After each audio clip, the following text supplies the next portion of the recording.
Nuestro trato con otras personas depende del grado de conocimiento que tenemos, de la confianza que tenemos.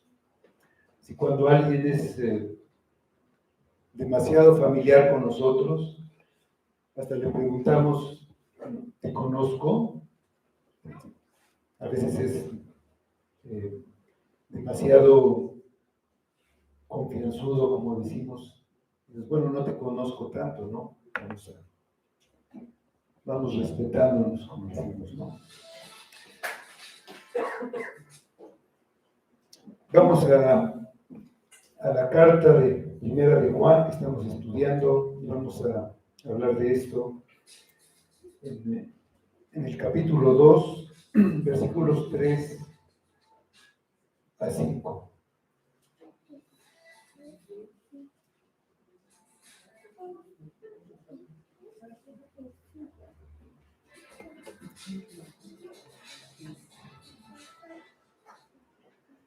Dice este pasaje: y en esto sabemos que nosotros le conocemos, si guardamos sus mandamientos. El que dice, yo le conozco, y no guarda sus mandamientos, el tal es mentiroso, y la verdad no está en él. Pero el que guarda su palabra, en este verdaderamente el amor de Dios se ha perfeccionado.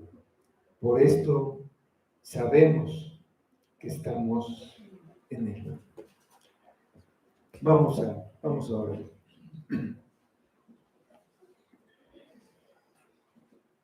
Señor, te damos gracias nuevamente por tu palabra y te pedimos que abras nuestros ojos espirituales, que abras nuestro corazón para que entendamos lo que la palabra tiene para nosotros, lo que nos dice, lo que nos enseña, a lo que nos alienta. Y pedimos que estés presente aquí con nosotros en este culto de adoración, dándote la gloria y que seamos bendecidos al escuchar tu bendita palabra. Ayúdanos, Padre, obra en nosotros y que todo sea para tu gloria. Lo pido en el nombre de Cristo. Amén. Bueno, aquí tenemos una prueba para examinarnos. Dice el versículo 3, y en esto sabemos que nosotros le conocemos, si guardamos sus mandamientos. La comunión con Dios es lo más importante para el ser humano en su vida. Tenerla o no tenerla hace toda la diferencia, tanto en su vida terrenal como en lo que ocurrirá en la eternidad. Juan quiere que las personas a las que escribe son creyentes, que han creído en el nombre del Hijo de Dios, tengan comunión con Dios y con su Hijo Jesucristo, como la tienen los apóstoles, y así de esta manera ellos también puedan tener gozo. Para eso les escribe esta carta. Ha estado exponiendo que esa comunión con Dios solo es posible en Jesucristo y a través de Él y por su obra perfecta. Hay un gran consuelo para nosotros al saber que en nuestro caminar con Dios, aun cuando caigamos en pecado, no somos desechados. Ese pecado es cubierto por el sacrificio que Jesucristo hizo, ofreciéndose a sí mismo como ofrenda, que presentó al Padre, quitando la culpa y quitando la ira por la injusticia, quitando el castigo. Además, él presenta los alegatos necesarios a nuestro favor como nuestro abogado defensor, lo que nos da certeza de nuestra situación delante de Dios. Los que han creído solamente descansan en la sangre de Jesucristo, que los limpia de todo pecado, y en su justicia perfecta, que es contada como si fuera de ellos. Solamente en Él tienen puesta su esperanza. Entonces Juan sigue hablando de la comunión con Dios. Dice, y en esto sabemos. Ese y en esto sabemos, pues quiere decir que sigue hablando de lo que dijo antes. Andar en luz es tener comunión con Dios, para lo que es necesario confesar los pecados, para que sean perdonados y quedar limpios de toda maldad. Aquí añade que guardar sus mandamientos es una prueba de que lo conocemos. El objetivo de Juan es que nosotros sepamos si lo conocemos o no. Nos complementa lo que había dicho. Si decimos que tenemos comunión con Él y andamos en tinieblas, mentimos, porque Dios es luz.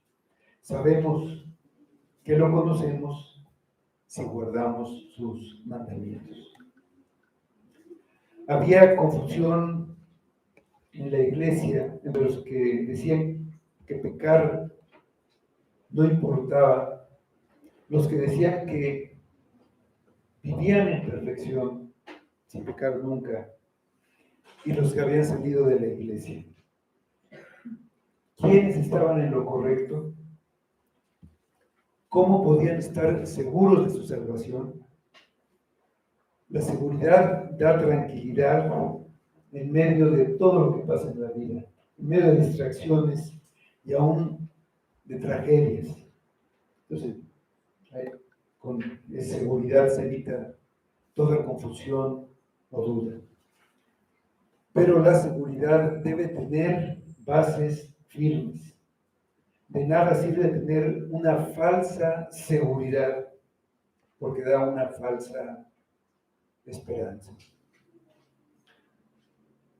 Como aquellos que basan esa esperanza en que asisten a una iglesia o que son miembros de una o que fueron bautizados o que vienen de una familia cristiana desde siempre, o los que la basan en que hicieron una decisión por Cristo, o que lo recibieron en su corazón pidiéndoselo en una sincera oración, o porque leen la Biblia,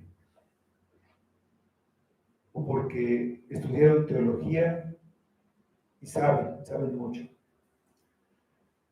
La mayoría han sido enseñados a no dudar de su salvación, por lo que no se examinan como la Biblia manda. Exhiben entonces una seguridad falsa, una seguridad que no es bíblica. Dice 2 Corintios 13:5. Examinaos a vosotros mismos si estáis en la fe. Probaos a vosotros mismos. ¿O no os conocéis a vosotros mismos que Jesucristo esté en vosotros, a menos que estéis reprobados? La mayoría de los seres humanos vive entre el temor y la esperanza. Oscilan entre el cielo y el infierno. A veces son optimistas y creen que sin duda irán al cielo. Y en otras ocasiones temen, pensando que ya están condenados. Por un momento esperan que todo esté bien y que así siga para siempre, y luego dudan porque han caído en manos de la corrupción. Luego piensan que vencerán la tentación o que al final de sus vidas tendrán más buenas obras que malas, como si se pesaran en una balanza y si hay más buenas, se salvarán. Y por eso nunca pueden estar seguros si lo que hicieron ya fue suficiente. A lo mejor les falta y siguen haciendo buenas obras. Son como un barco en medio de una tormenta que va de aquí para allá. Hay quienes creen que no es posible tener la certeza de la salvación durante esta vida, como por ejemplo la Iglesia Católica Romana, para la que la salvación es un esfuerzo conjunto entre Dios y el hombre. Y el hombre puede fallar. Para ellos solo se salvan los que mueren en lo que ellos llaman estado de gracia, es decir, sin pecado, lo que es muy difícil. Solo lo lograría quien muriera saliendo del confesionario, de confesarse y recibir la solución del sacerdote, porque según sus creencias no tendría pecado en ese momento. Para los que están en peligro de morir, les aplican lo que llaman la extrema unción, que perdona los pecados. Entonces van al cielo.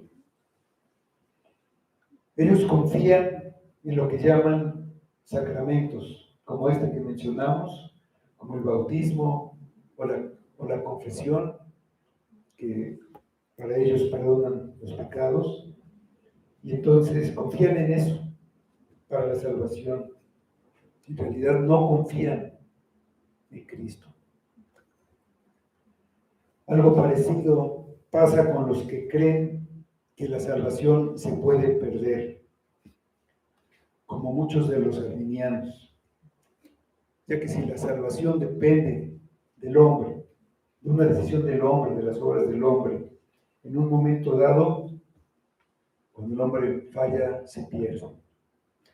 Para algunos de ellos, piensan que se puede recuperar y para otros, no, una vez que se pierde ya no hay remedio.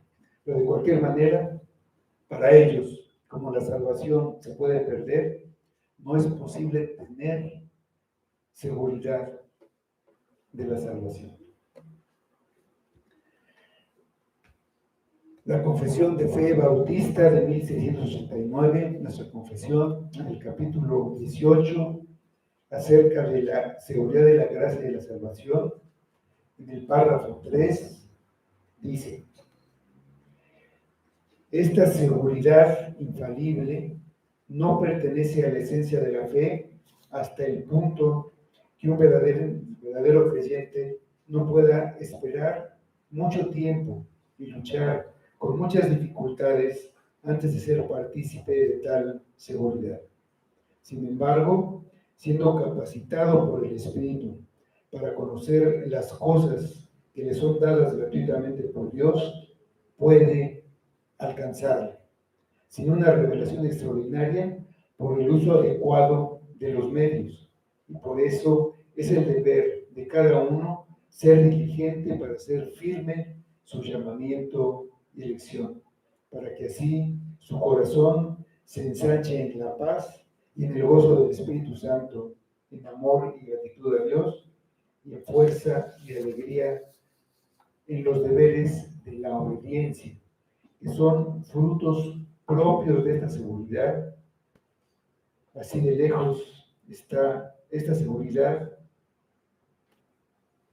así está de lejos esta seguridad de inducir a los hombres al libertinaje. La salvación es segura para los elegidos y no se puede perder. Hay muchos versículos al respecto. Uno muy claro de la boca de Jesucristo mismo está en el Evangelio de Juan, capítulo 10, versículos 27 y 28. Y ahí dice Cristo: mis ovejas oyen mi voz y yo las conozco y me siguen. Yo les doy vida eterna y no perecerán jamás, y nadie las arrebatará de mi mano. Entonces, los creyentes pueden y deben disfrutar de una confianza en la esperanza de salvación que tienen.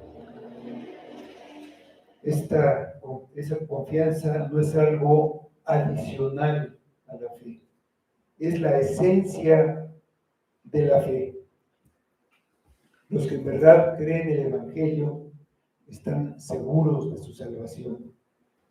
Una persona que ha creído reconoce su condición de pecador perdido, se arrepiente de sus pecados y confía en Cristo como su Salvador y Señor. Y confía en que Él hizo su obra perfecta y completa.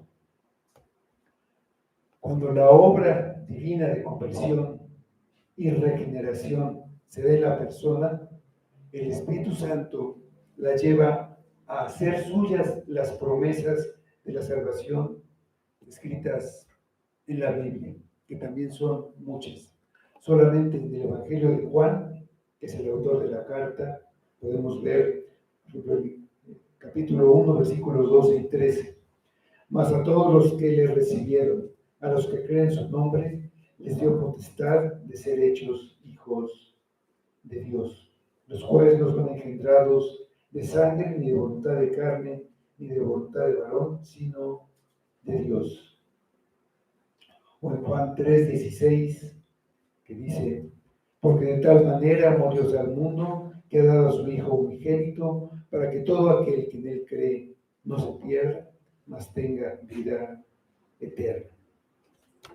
En el capítulo 6, versículo 37, todo lo que el Padre me da, vendrá a mí, y al que a mí viene, no le echo fuera. La seguridad es más que palabras, no es que lo digamos.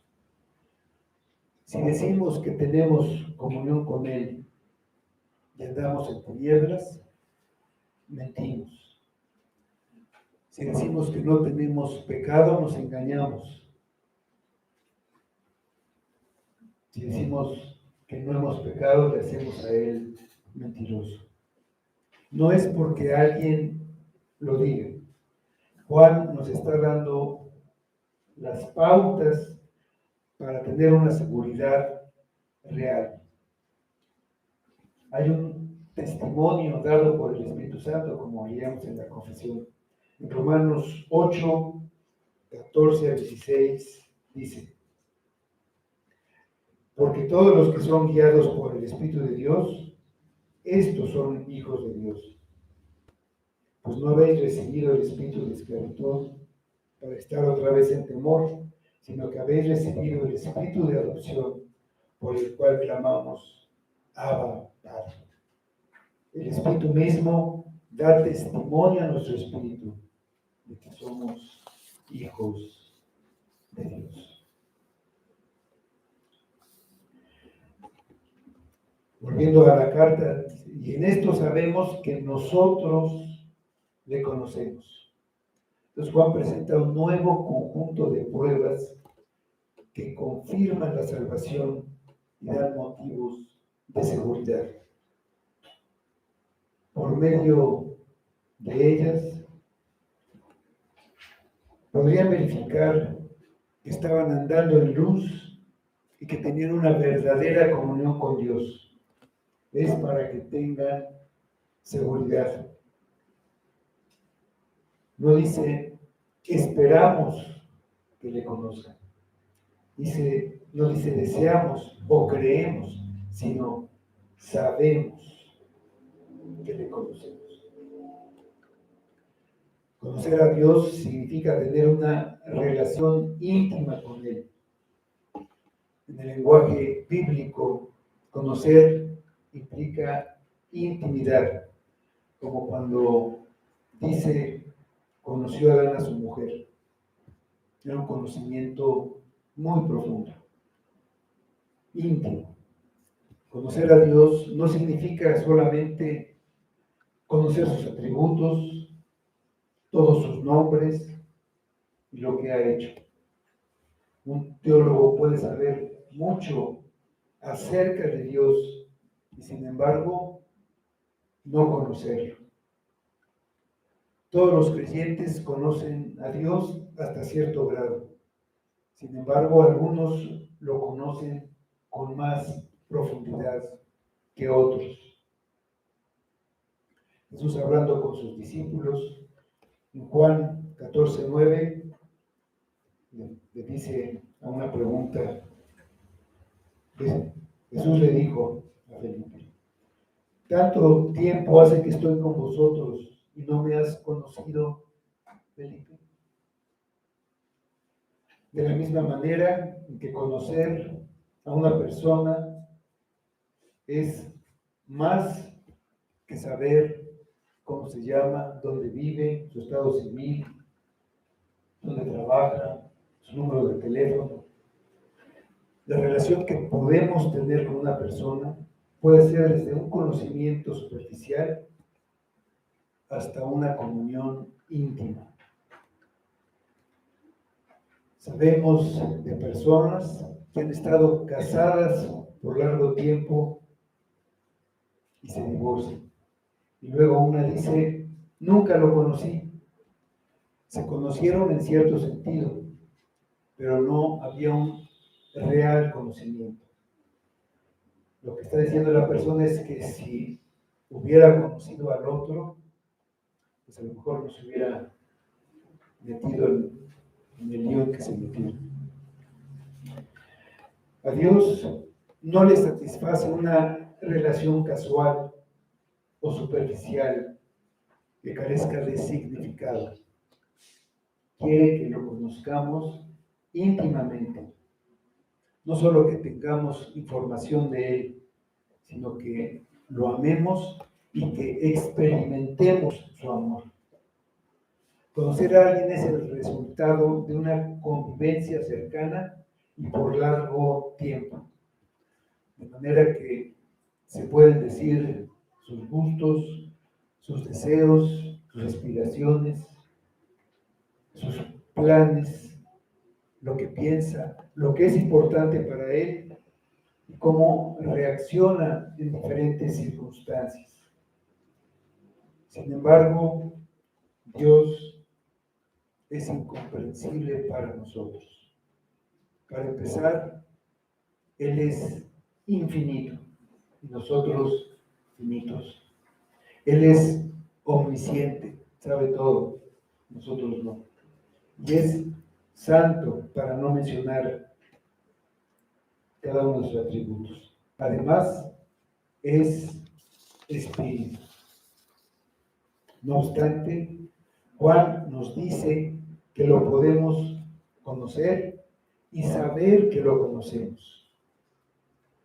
No es diciendo que lo conocemos o creyendo que lo conocemos, sino que la evidencia que lo conocemos, dice Juan, es que guardamos sus mandamientos.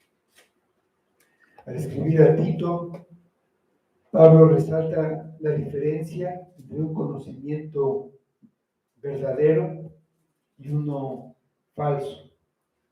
Y eso se comprueba en lo que hacen las personas. Dice Tito, la carta a Tito 1:16, profesa conocer a Dios, pero con los hechos lo niegan, siendo abominables y rebeldes, reprobados en cuanto a toda buena obra. Nuestra manera de vivir, de andar en este mundo, nos va a decir si conocemos o no a Dios. Nuestra conducta está cimentada en lo que creemos, que es lo mismo que creyeron los apóstoles y que les enseñó a ellos Cristo. Una vida de obediencia a sus enseñanzas, nos permite saber que conocemos a Dios. No es algo que hacemos nosotros mismos. No es una conducta perfecta, sino una vida que tiene su base en nuestra posición en Cristo, quien es nuestro abogado y nuestra propiciación. Y tiene base en el perdón de Dios que tenemos por la sangre derramada a nuestro favor. La seguridad que podemos tener de conocerlo viene de obedecer los mandamientos de Dios. Quienes no los obedecen deben preguntarse si realmente son convertidos y si el Espíritu Santo es quien dirige sus vidas. El Espíritu los guía en verdad. Obtenemos nuestro conocimiento de Dios cuando nos esforzamos por cumplir su voluntad en nuestras experiencias cotidianas de nuestra vida. Conocerlo significa vivir en perfecta armonía con Él, haciendo su voluntad. Sabemos que nosotros le conocemos y guardamos sus mandamientos. Para entender mejor la idea del apóstol, debemos poner atención a la palabra guardar. Nosotros guardamos lo que es valioso. Si algo no tiene ningún valor, ¿qué hacemos con eso? Lo tiramos a la basura. Guardar es tener cuidado de algo, vigilarlo y defenderlo, porque para nosotros es muy valioso. El que conoce a Dios guarda sus mandamientos. Los guarda porque conoce a Dios. La palabra que se traduce como guardar resalta la idea de una obediencia vigilante y activa. También se puede traducir por cumplir. En este contexto significaría que cumplimos sus mandamientos. Transmite el sentido de que los creyentes salvaguardan, sostienen continuamente los mandamientos porque los consideran valiosísimos. Juan no quiere decir que primero hay que guardar los mandamientos para que entonces alguien pueda conocer a Dios. Obedecer los mandamientos no es la condición para conocerlo, es el resultado. Una persona no debe lo que has hecho. De hecho, no lo puedes ganar de ninguna manera. Es una gracia.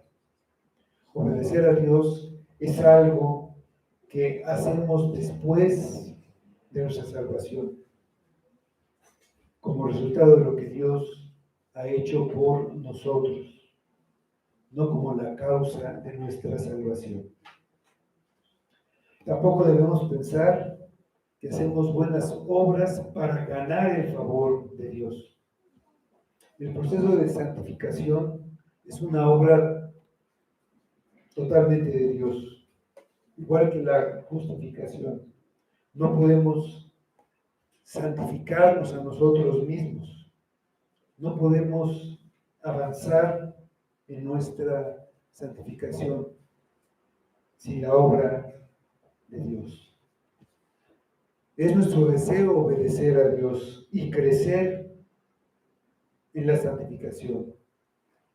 Y nos esforzamos en la santificación por el amor que tenemos a Dios. Pero no es nuestra obra, es la obra de Dios. La nación de Israel se jactaba de conocer a Dios.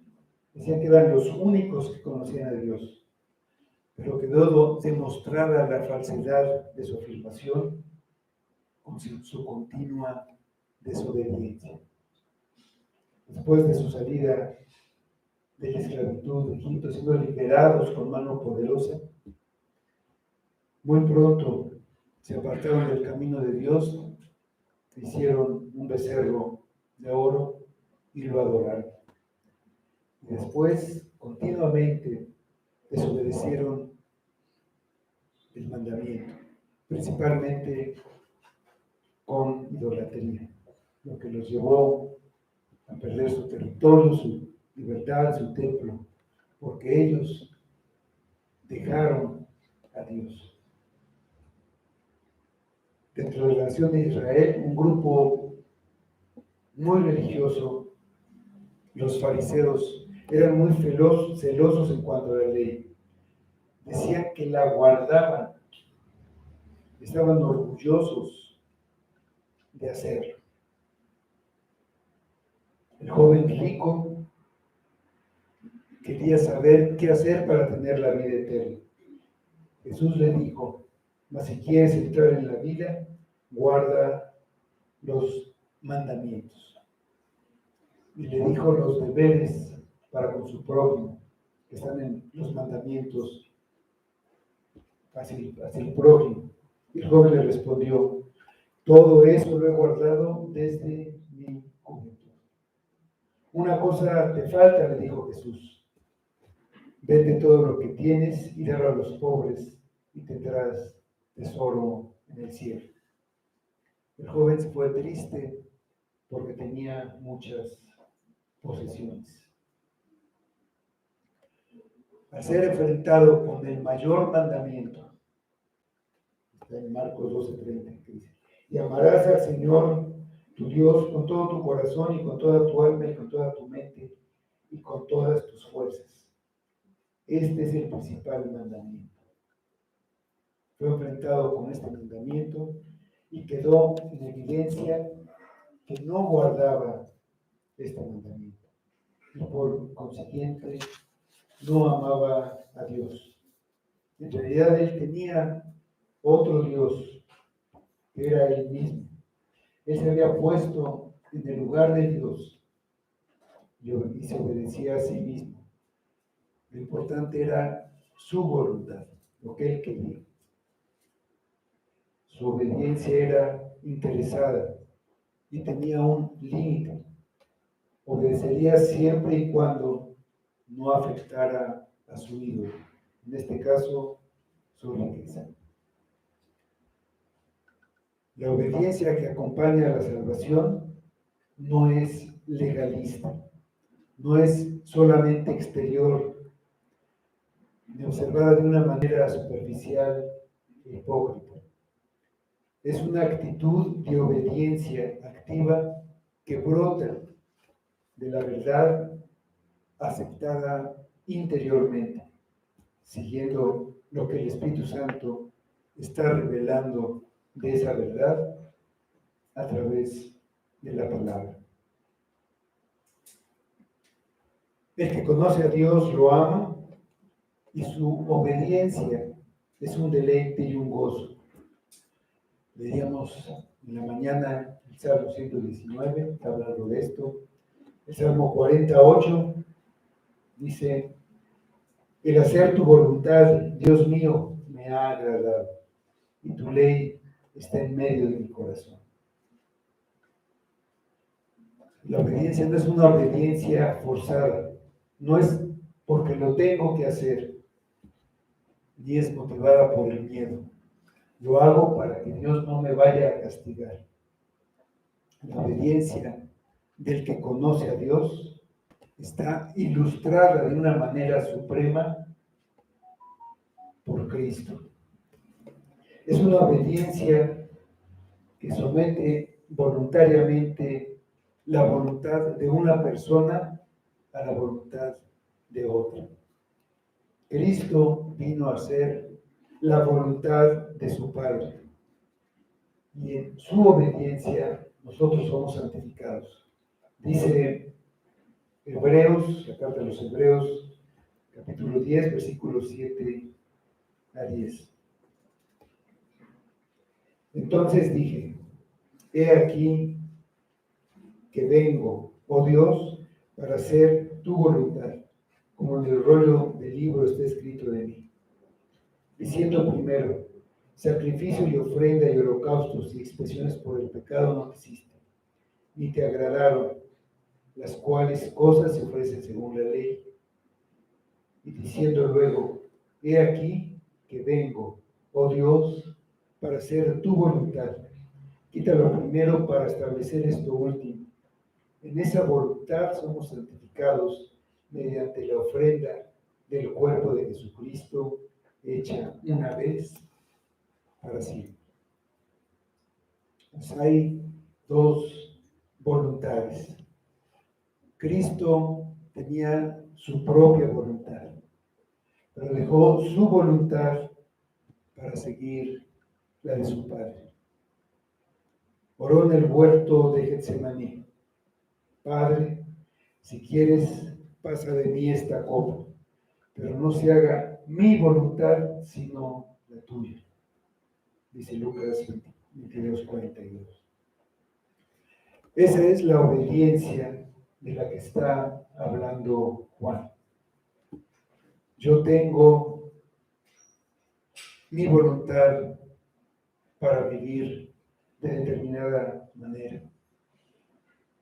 A todos nos gusta vivir a nuestra manera. Yo vivo a mi manera. Y obedecer a Dios es dejar mi manera de vivir para vivir como Él dice, guardando sus mandamientos.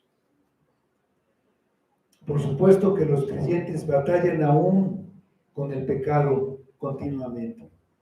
Dice Hebreos 12:4, porque aún no habéis resistido hasta la sangre, combatiendo contra el pecado.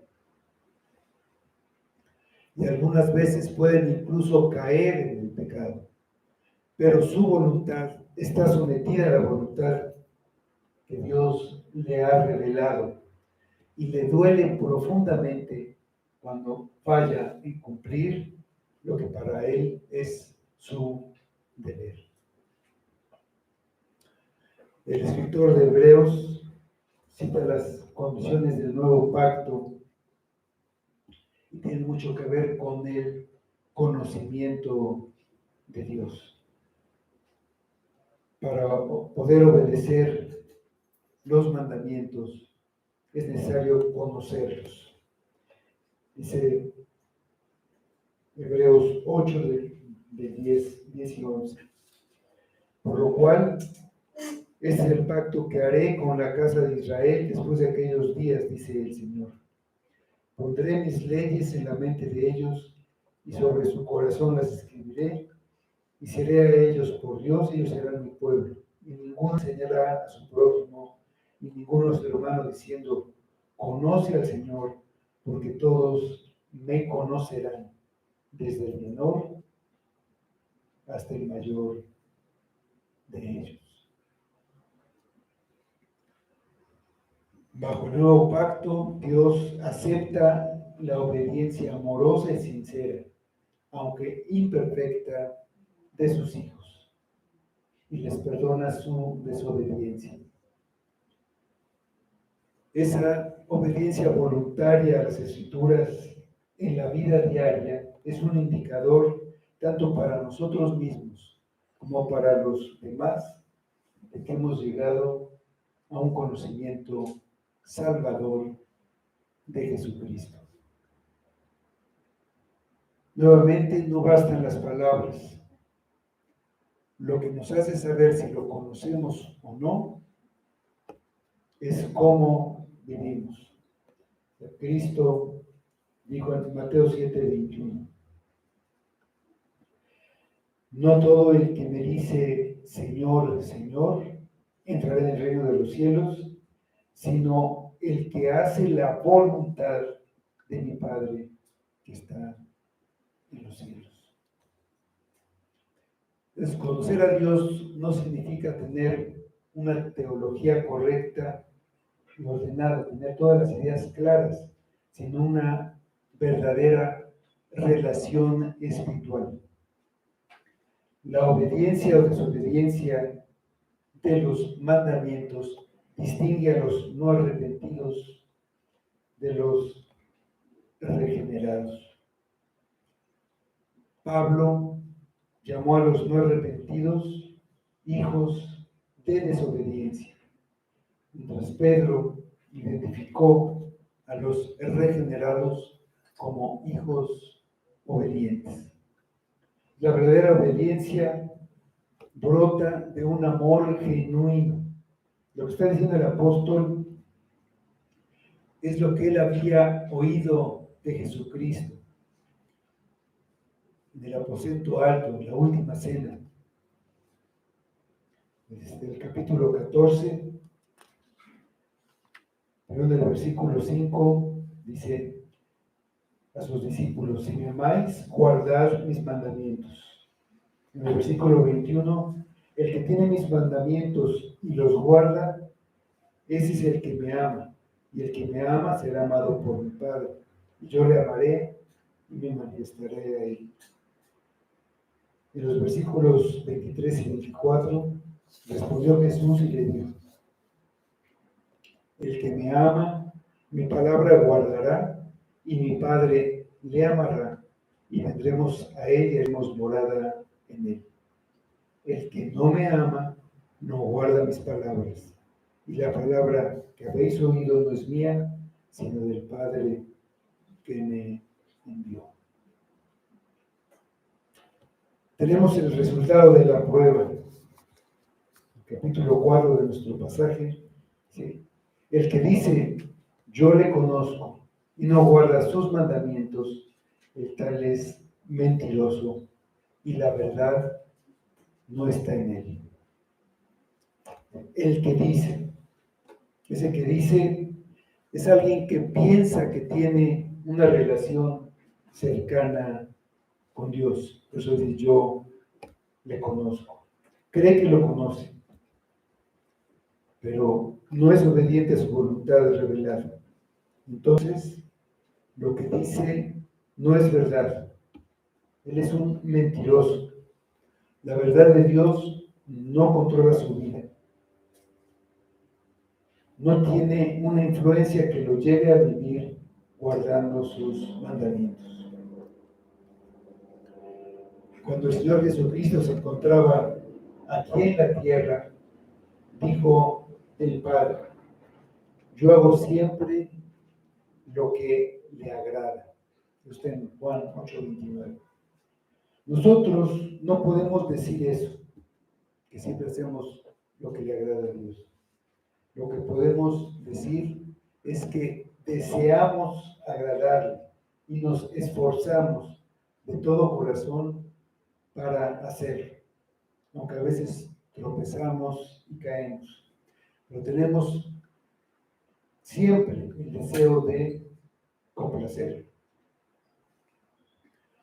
Aunque es verdad que el que tiene al Hijo tiene vida eterna, esa persona confirma su fe cuando en su corazón sabe que quiere cumplir la voluntad de Dios, aunque en ocasiones falle. El ser humano natural, el no regenerado, nunca quiere hacer la voluntad de Dios y de hecho tampoco puede, como dice el libro de Romanos. Cristo dijo, por sus frutos los conoceréis. No es buen árbol el que da malos frutos, ni árbol bueno. No es buen árbol el que da malos frutos, ni árbol malo el que da buen fruto. Lo que está dentro del árbol, lo que está en el corazón, termina por salir tarde o temprano. Nuestras acciones muestran lo que hay en el corazón. No se puede esconder por siempre. Si yo digo que amo a mi esposa, pero la trato mal, y hablo mal de ella, la persona a la que se lo digo, pues va a pensar que estoy mintiendo. Y lo mismo sucede en nuestra relación con Dios. Podemos decir que lo amamos, pero la verdad o falsedad de nuestra afirmación se comprobará en lo que hacemos. Dice el versículo 5, pero el que guarda su palabra, en este verdaderamente el amor de Dios se ha perfeccionado. Por esto sabemos que estamos en él. Es por el contrario, una persona que guarda la palabra tiene la prueba de que el amor de Dios se ha perfeccionado en ella. Y por eso sabe que está en él. Los mandamientos son palabra de Dios, pero la palabra de Dios no está formada solo con los mandamientos. La palabra es la expresión de la voluntad de Dios que Él revela, ya sea en los mandamientos o en otros lugares de la Biblia. En la palabra tenemos su revelación completa para nosotros, acerca de lo que es su voluntad para nuestras vidas, en todos los aspectos, como por ejemplo nuestro comportamiento ante las autoridades civiles. No está en un mandamiento de la ley moral, pero hay pautas para ese comportamiento que debemos tener. La educación a nuestros hijos tampoco está en un mandamiento, pero nos dice cómo debemos hacerlo. Cómo vestirnos no es un mandamiento tampoco, pero sabemos que no debemos vestirnos ostentosamente, de una manera, como dice, decente, bueno, honesta. Y hay otras muchas situaciones que no están reguladas por un mandamiento. Porque es cuidadoso en guardar la palabra de Dios, no solamente sus mandamientos, de evidencia de que ha entendido y aprecia el amor de Dios para con él. El amor de Dios es perfeccionado en el sentido de que esa persona ha visto ese amor, ha respondido a ese amor y está teniendo frutos que se ven en su comportamiento diario. Nuestro amor por Dios es lo que se puede ver aquí en vez del amor de Dios por nosotros. Y que conocer a Dios es amar. Otra traducción de este versículo dice, en la nueva versión internacional, dice: en cambio, el amor de Dios se manifiesta plenamente en la vida del que obedece su palabra. Cuando ese amor de Dios se perfecciona o se manifiesta, como dice esta última versión, significa que va más allá de los mandamientos. Y lo único que se desea es agradar a Dios. Y entonces se obedece su palabra por amor a Él. La pregunta obligada no es si tú dices que conoces a Dios, si tú dices que crees el Evangelio, que eres creyente. La pregunta es si realmente conoces a Dios. Sabes que Dios aborrece el pecado. Entonces, ¿cuál es tu actitud hacia el pecado? ¿Te molesta el pecado? ¿Estás a gusto con él? ¿O puedes convivir con él? El pecado rompe la comunión y el compañerismo con Dios. Te impulsa a clamar diciendo: Dios mío, he pecado y quiero confesar el mal que he hecho. Quiero tener una relación de comunión contigo. En base a esa confesión, Él restaurará la relación de compañerismo con nosotros y comenzaremos a conocerlo. Vamos a orar. Señor, queremos conocerte. Queremos estar contigo. Sabemos que es en Cristo. Queremos estar en Cristo. Por medio de Él, conocerte. Decía Cristo que el que lo ha visto a Él, ha visto al Padre. Que no digamos de una manera falsa que te conocemos, Señor. Que podamos vivir de acuerdo a lo que nos has revelado. Que amemos y guardemos tu palabra como algo verdadero y valioso. Ayúdanos, Padre, sabes nuestra debilidad, pero tu Espíritu puede guiarnos y puede cambiar nuestra mente, la manera de pensar, puede cambiar nuestro corazón en esa obra de santificación que tú haces. Santifícanos, Padre, santifícanos en tu verdad. Que esto sea solamente para tu gloria. Lo pedimos en nombre de Cristo.